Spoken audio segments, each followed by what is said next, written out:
Bonjour à tous et bienvenue sur Daphné Art Portrait. Alors tout d'abord, je suis vraiment désolée de ne pas avoir fait de vidéo depuis pas mal de temps. Et en parallèle, eh bien, j'ai vu qu'il y avait pas mal de nouveaux abonnés. Je crois que j'ai dépassé les 200. Alors c'est sûr que c'est pas grand chose par rapport à beaucoup de chaînes, mais pour moi c'est beaucoup, d'autant que justement je ne fais pas beaucoup de vidéos. Donc voilà, donc déjà je tiens vraiment fortement à vous remercier pour tous vos messages, vos commentaires et à tous les nouveaux abonnés, bienvenue, et je vais vraiment m'efforcer de faire des vidéos avec un peu plus de régularité, même si c'est pas forcément facile pour moi, parce que je fais beaucoup de choses dans ma semaine. En fait, elle passe à une vitesse incontrôlable presque. Donc bon, c'est vrai qu'il y a beaucoup de choses à faire, voilà. D'un côté, j'ai la famille, les enfants, et d'autre côté, il y a le travail, les commandes, il y a les cours, puisque je donne aussi des cours de peinture en présence, pas sur internet. Donc ça fait vraiment beaucoup de choses. Et c'est vrai que gérer des vidéos pour YouTube, ça demande beaucoup de travail, puisqu'il y a quand même filmer la séance elle-même, la montée, etc., etc. Et en plus, bon, j'ai pas forcément un matériel extraordinaire, donc on se débrouille avec tout ça. Alors aujourd'hui, je vous propose une vidéo sur un tutoriel, en fait, comment faire un petit chat. Et je vais surtout m'axer sur l'idée qu'en peinture à l'huile, principalement, eh bien, on travaille en couches. Et je me suis dit qu'un animal, un chat, principalement, peut être un bon exemple pour mettre en valeur l'idée que les couches sont essentielles en peinture à l'huile. Donc voilà, ça c'est globalement le but de cette vidéo. Maintenant, je vous dis franchement, la qualité du film n'est pas extraordinaire. D'un autre côté, j'ai pas non plus fait un chat fantastique. Mon but, c'était vraiment de faire une démo sur la démarche théorique et pratique de comment on aborde un sujet comme celui-là. Par contre, j'ai fait en sorte de prendre une photo pas trop difficile, puisqu'il y a vraiment pas de dessin en soi, ou très peu de dessin. En plus de cela, quand j'ai fait mon esquisse, je ne l'ai pas fait parfaitement juste et je l'ai corrigé au fur et à mesure de mon dessin pour vous prouver qu'il est tout à fait possible d'arranger, d'améliorer et à chaque fois d'avancer dans son dessin, dans sa peinture au fur et à mesure donc, de l'élaboration du tableau. Voilà, donc ça c'est très important. Donc je vous montre le résultat final. Donc voilà, c'est notre petit chat qu'on va essayer de réaliser à partir d'une photo modèle. Donc la photo, je vous la mets bien sûr à côté. Et donc je vous montrerai pas à pas comment je réalise ça, sachant que en soi c'est pas très compliqué, vous pouvez le faire vraiment rapidement, mais il faut bien sûr respecter une certaine méthode, un certain ordre.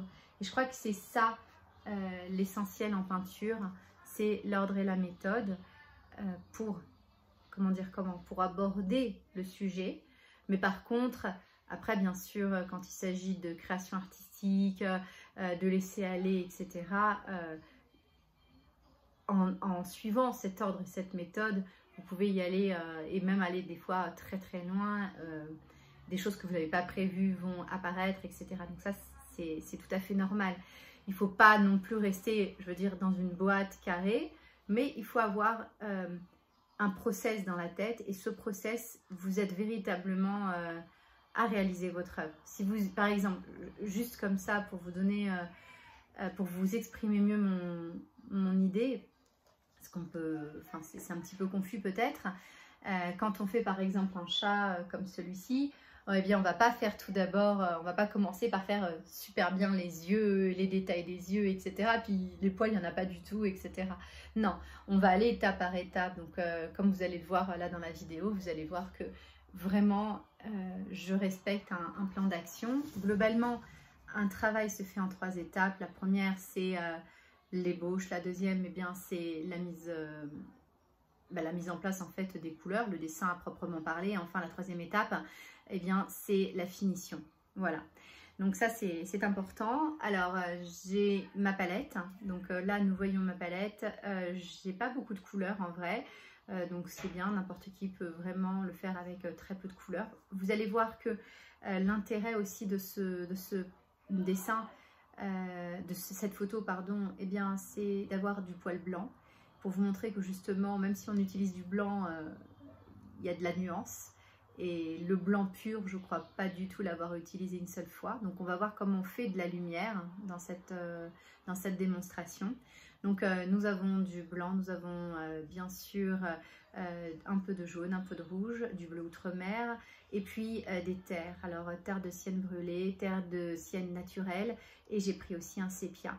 Voilà, mais par contre vous n'êtes pas obligé d'avoir toutes ces terres. Si vous n'avez pas toute cette terre, vous mettrez du jaune à la place. C'est pas vraiment problématique pour la démonstration. On arrive à obtenir en fait les terres assez facilement. Moi je les utilise parce que c'est plus facile et c'est vraiment des couleurs que j'utilise beaucoup, donc forcément je les ai en tube. Mais après d'autres peintres ne les utilisent pratiquement pas. Ça dépend bien sûr des sujets qu'ils utilisent. Je voudrais juste faire un dernier mot concernant le fond. Donc comme vous voyez le chat il est blanc. Vous pouvez parfaitement utiliser pratiquement n'importe quelle couleur pour faire ce fond. En l'occurrence, moi j'ai choisi de le faire de cette couleur-là. Pour quelle raison? Parce que comme vous voyez ici, toute la partie ombrée, elle est à peu près de la même couleur que ce fond. En ayant fait le fond de la même couleur que les ombres, eh bien on gagne du temps. On gagne énormément de temps parce que en fait on travaille donc, sur un fond de cette couleur. Et de là, on va faire ressortir les couleurs au fur et à mesure de plus en plus claires. Vous voyez, le process, il est ainsi. Alors, pour les pastellistes, ça paraît logique, ce que je dis. Mais pour nous qui travaillons aussi à l'huile, eh bien, c'est pas toujours évident. Mais sachez que le fond est véritablement une aide dans son travail. Voilà. Bien, bah écoutez, bon visionnage et n'hésitez pas à liker, à partager, etc., etc. À très bientôt en tout cas et je vais essayer de ne pas vous faire une vidéo dans un an. On va essayer de raccourcir. À très bientôt. Alors, commençons la démonstration. Donc, je fais tout d'abord un lavis, c'est-à-dire que c'est un mélange de peinture mélangé à de la térébenthine. Donc, c'est quelque chose de vraiment pas gras du tout, qui va sécher relativement vite et qui me permet justement d'étaler très rapidement donc un fond. Donc vous voyez le fond est très simple à faire, ça se fait très rapidement. Volontairement je laisse un petit peu les traces de pinceau qui donnent un aspect un petit peu comme du bois.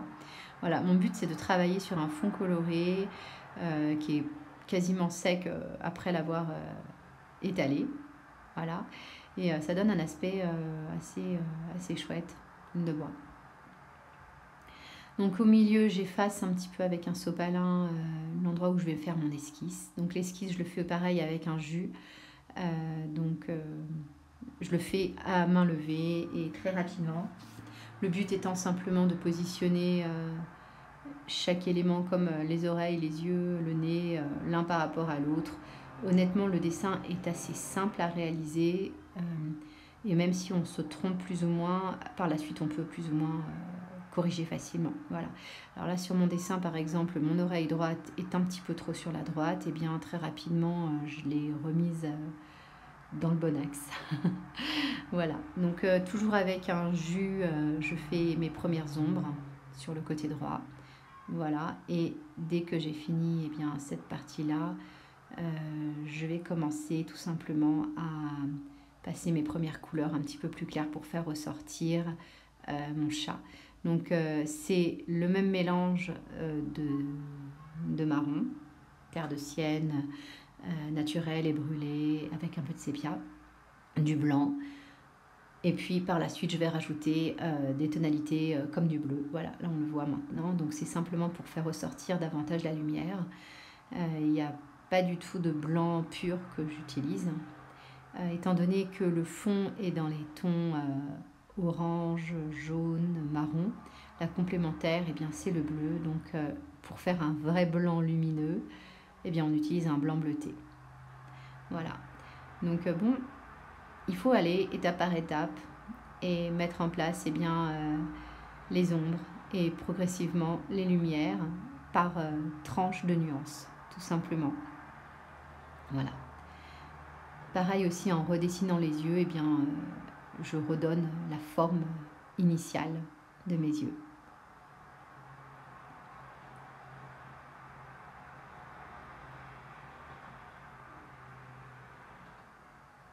Donc vous voyez, bien sûr, je ne m'attaque pas tout de suite à l'intérieur des yeux ni aux détails. Je cherche simplement à avoir une image globale de mon chat, enfin de ma tête de chat, avec les ombres et puis avec les lumières. En permanence, je dessine et je redessine mon chat. Tout en pensant bien sûr qu'il y a des couches qui vont superposer d'autres couches et qui vont cacher mes premières couches, mais aussi laisser apparaître d'autres choses. Voilà. Donc vous voyez qu'au niveau des nuances de couleurs, eh bien, la palette est très très vaste. Il suffit simplement de doser le blanc. Pour obtenir de la lumière, eh bien, on peut rajouter soit du bleu outre-mer à du blanc, ou bien tout simplement du violet, ou bien du jaune très clair. Voilà, ce sont des éléments qui donnent énormément de lumière. Donc là, j'attaque enfin une première couche pour les yeux. Donc j'hésite pas à mettre la même couleur pour progressivement rajouter d'autres couleurs les unes sur les autres pour finalement aboutir donc à des yeux de chat qui sont assez réels et assez perçants. C'est le cas de le dire. Donc je suis un petit peu désolée de la qualité de la vidéo parce que en fait je l'ai filmé en accéléré et ensuite je l'ai un petit peu ralenti. C'était plus un problème de mémoire qu'autre chose. Mais bon, encore une fois, le travail est plus axé sur la méthodologie plutôt que sur le coup de pinceau. Voilà, je ferai d'autres vidéos qui seront plus axées sur le coup de pinceau et où je ne ferai pas d'accéléré. Voilà. Donc, vous voyez, je repasse encore une couche plus claire, toujours dans les tons un petit peu bleutés. Ça se voit beaucoup plus là sur la vidéo. Et tout de suite, ça fait ressortir le relief. Donc le côté gauche est bien dans la lumière et le côté droit est beaucoup plus masqué, beaucoup plus ombré. Et donc en rajoutant ces couches, eh bien, je continue à redessiner mon chat en permanence, à redessiner les yeux, à redessiner la moustache, le nez. Tout se rajoute au fur et à mesure. Voilà. Alors le coup de pinceau, il est simple. En fait, il faut toujours aller dans le sens du poil. C'est-à-dire que pour obtenir cet effet de poil, eh bien, le centre, on va dire, du visage du chat, eh bien, c'est le nez. Et donc, ça part du nez pour aller vers l'extérieur. Voilà, c'est un petit peu comme une roue, comme une fleur. Il faut vraiment toujours garder ce coup de pinceau, ce sens qui permet justement de donner cet effet de poil. Et donc, alors quand on commence à obtenir un résultat qui est un petit peu plus précis, là comme on le voit, on utilise donc un pinceau beaucoup plus fin et beaucoup plus précis. Donc là c'est en martre, en pinceau en poil de martre que j'utilise et qui me permet vraiment de redessiner parfaitement avec beaucoup plus de détails mon chat. Donc à force de faire des petits poils, eh bien ça commence à sortir. Donc au départ, on commence par des zones de couleur et progressivement, on commence à donner de la texture. Voilà. En fait, on ne va pas faire poil par poil, parce que dans ce cas-là, on en a pour une éternité. Mais on procède donc par de la suggestion. Voilà. On a l'impression qu'il y a beaucoup de poils, mais en fait, il n'y en a pas tant que ça. Ça se fait au fur et à mesure. Alors vous voyez, j'ai décidé donc de faire des ombres qui ne sont pas inscrites sur la photo. En bas à droite, ils sont un petit peu plus violacés et en bas à gauche, ils seront un peu plus bleutés. Donc c'est vraiment... Alors le violet et l'orange vont très bien ensemble et le jaune aussi d'ailleurs. Donc ce sont des couleurs qui matchent bien les unes avec les autres. Hein. Le but c'est toujours de garder une harmonie de couleurs et une logique dans ce que l'on réalise.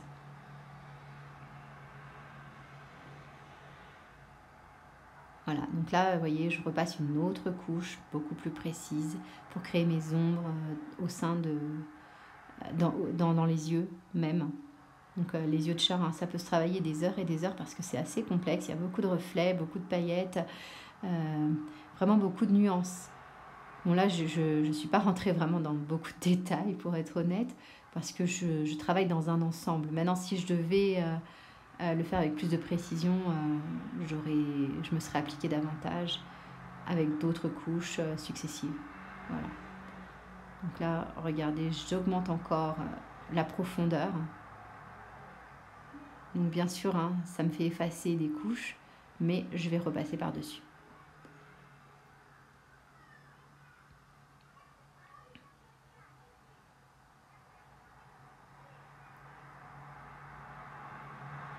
En peinture, véritablement, ce qui fonctionne, c'est la suggestion et surtout la patience, je pense. Voilà. On ne peut pas obtenir, dans un premier jet, le résultat final. Ça s'obtient par couches successives. Donc c'est vrai que ce chat, il a été réalisé en une journée, en une seule fois, mais c'est clair qu'on peut le faire aussi en plusieurs fois, et dans ce cas-là, on obtiendra des détails plus intéressants et plus importants. Le but est simplement de montrer comment on fonctionne. Voilà.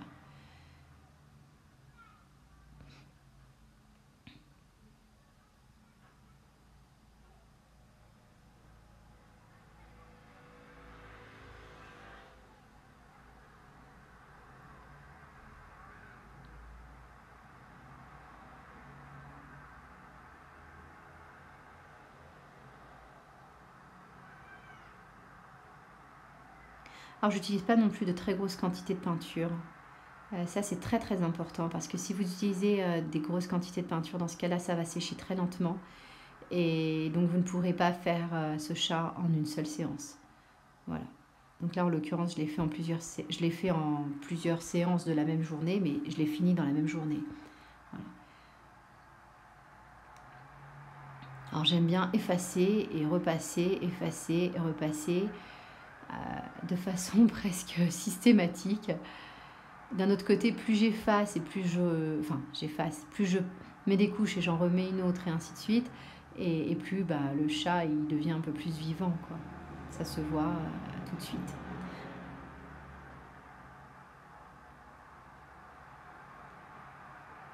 Voilà, donc là mon chat il est quasiment terminé. J'ai simplement retouché le fond.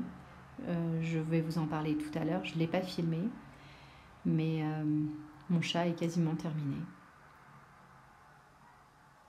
Voilà. Il fait toujours la tête, comme tous les petits chats persans. Voilà, j'espère que ça vous a plu en tout cas, et bonne réalisation à vous aussi.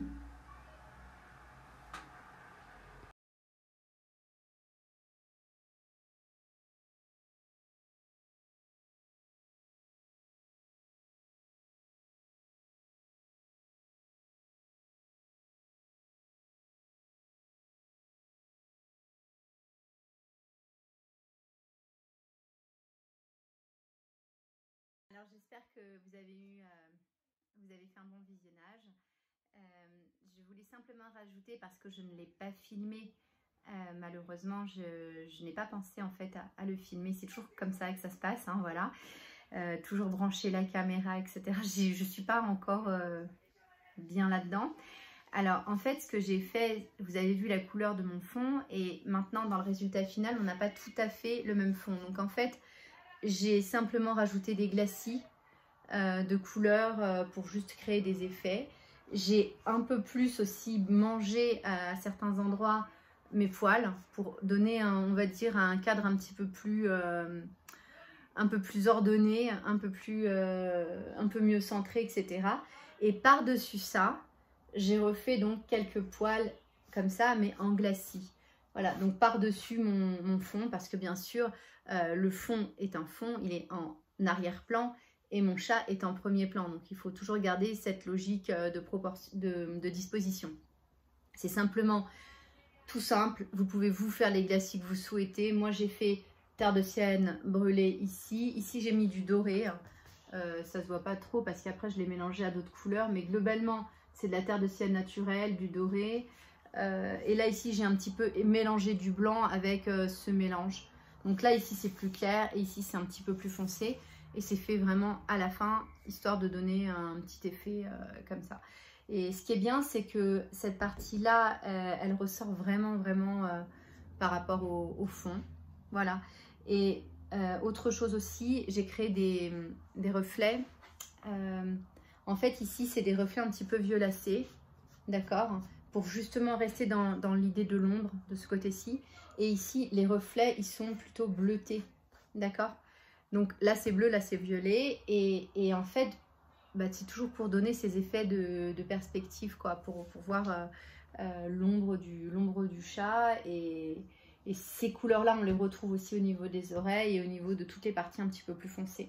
Voilà, donc c'était simplement les ajouts que j'ai faits hors caméra que je voulais vous préciser pour maintenant. Voilà, donc à très bientôt et j'espère que cette vidéo vous a plu. Au revoir.